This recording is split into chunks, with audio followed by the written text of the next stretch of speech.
lady from the principal's office came to the first grade. She had a big pile of papers with little boxes all over them. She smiled at the first grade.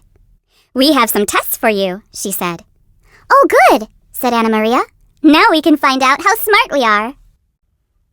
Their teacher told the first grade how to do the test. She said, "Read the questions carefully. Then take your pencil and fill in the box next to the right answer. You must work quickly, but do not worry, you can do it. Ready? Begin." George looked at the test. It said, "Rabbits eat lettuce, dog food, sandwiches." He raised his hand. "Rabbits have to eat carrots, or their teeth will get too long and stick into them," he said. The teacher nodded and smiled, but she put her finger to her lips. George carefully drew in a carrot so the test people would know. Sammy read, "What do firemen do? Make bread, put out fires, sing." He poked Willie. "Firemen get your head out when it's stuck," he said. "My uncle had his head stuck in a big pipe, and the firemen came and got it out." But none of the boxes said that. On the test, there was a picture of Sally and Tom. Sally was giving Tom something. It looked like a bologna sandwich. Underneath it said, "Sally is taller than Tom. Tom is taller than Sally." Jim wondered what being tall had to do with getting a bologna sandwich. And was it really a bologna sandwich? It might be tomato. Jim took a long time on that one. Suddenly, the teacher said, "Time is up." "I'm not finished!" cried everyone except Anna Maria. But the teacher had to take the tests away. Anna Maria was smiling and telling everyone, that was easy.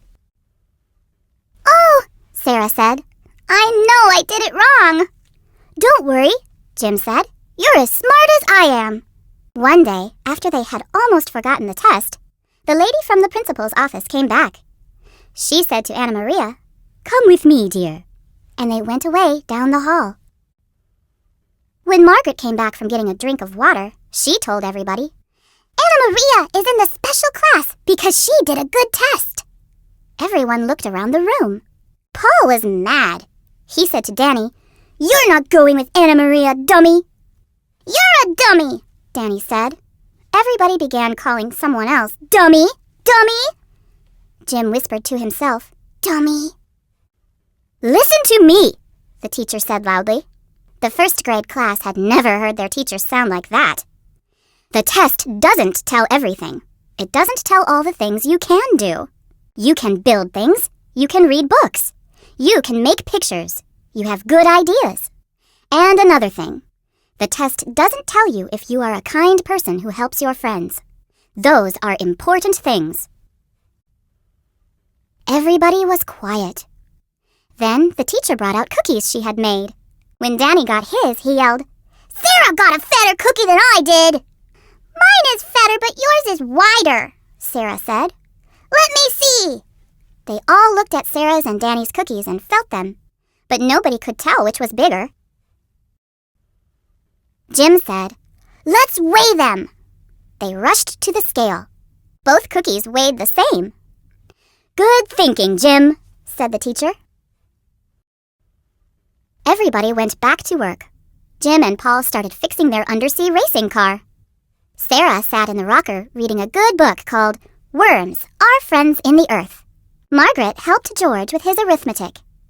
By the time the bell rang, everyone felt a lot better. Every day, Anna Maria went to the special class. But first thing each morning, she peeked into the first grade to tell them things. On Monday, she said, "Don't forget to water the plants." On Tuesday, she asked, "Who is reminding the teacher when it is time to pass out the papers?" On Wednesday, she told Sarah, "Margaret doesn't know how to help George with his arithmetic." On Thursday, she whispered something to the teacher. And on Friday, when the first grade came running into their room, Anna Maria was sitting in the rocking chair. "Aren't you in the special class anymore?" everyone asked. "No," said Anna Maria. "I told them I had to come back. I told them the first grade needs me."